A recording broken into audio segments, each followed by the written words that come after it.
Hey everybody, so we're gonna do two videos. This first one is I'm going to comment about my feet. I keep getting a lot of responses all over my social media about why I never wear shoes, and I will answer those questions, and then we'll do a video just about what we did today filming for the documentary.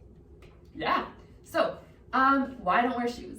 So with spinal cord injury and having your feet down all the time in a wheelchair, I get edema really bad. And as a nurse, you can explain what edema is. Yeah, edema is basically just swelling of the feet where the fluid can't really go back in anymore. And it causes a lot of discomfort and Yeah, so with that, that's actually why I have my feet up too, is throughout the day. So if I go to work or I'm doing stuff throughout the day where my feet are constantly down, they get super swollen. So that's why I put them up, is then the fluid's able to progress through my body. It can return back to the heart, basically. Yes, and it doesn't pool in my feet. So the reason why I don't wear shoes is my feet are extremely sensitive. At the beginning of my accident, for the first few years, I could wear shoes. But then when I took them out of the shoes, my feet were absolutely swollen because they were super hot. And also, they created a lot of indents. Like if it was too tight in certain areas, and then my feet would spasm. And they spasm, I'll show you what spasm looks like. Just like this. They spasm like crazy when something's wrong. So when they were in my shoes and getting swollen, or the things are so tight on them, they would just hurt and spasm more. So eventually I kind of just stopped wearing shoes, and they like their lives a lot better.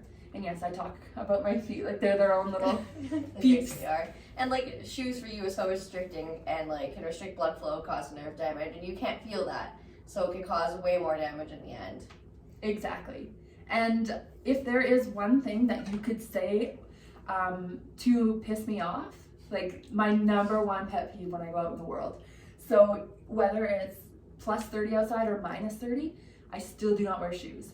And that's when people approach me. Literally, I hate this question. I go like straight bitch mode. Aren't your feet cold? Oh, your feet must be freezing. Why are you wearing shoes? And blah, blah. Susan, if my feet are not black or purple, I think I'm doing something right. I think I know what I'm doing. There was one time that I was just so annoyed. I was in a Superstore, and this lady comes up to me, and she's just like, aren't your feet cold? And I was like, I don't know, I can't feel them. And I just like straight faced her, and she was like, ah, and like walked away. It was so great. But I'm just like, mind your own P's and Q's. That's honestly the best like comeback you could probably say to that situation, because they will never do it again. Well, and it's not even their fault, but once you hear something like over and over again, yeah, it's just draining. That is. And like if you like get this message out, maybe like people will not ask about your feet anymore. So exactly. And am I missing anything, or do you have anything else to add? I'm trying to think. Feet wise, I think that's it. Yeah, they're the most sensitive part of my body. So even when I sleep at night, the blanket can't even be on them. Like we put the blanket right before them. Because I've been having a lot of medical issues, I sleep on my back completely and like don't even move. So my heels get super sore as well. So that's why I use this blanket, so that they're not touching anything, and then they can have some relief. Yeah, I think that's good for this video. If you have any more questions, do not ask me if my feet are cold. Just put them in the comments. Yeah, and if you have any other video ideas, I always run out. yeah. Okay, you can end this one. Bye-bye. Say bye. Bye.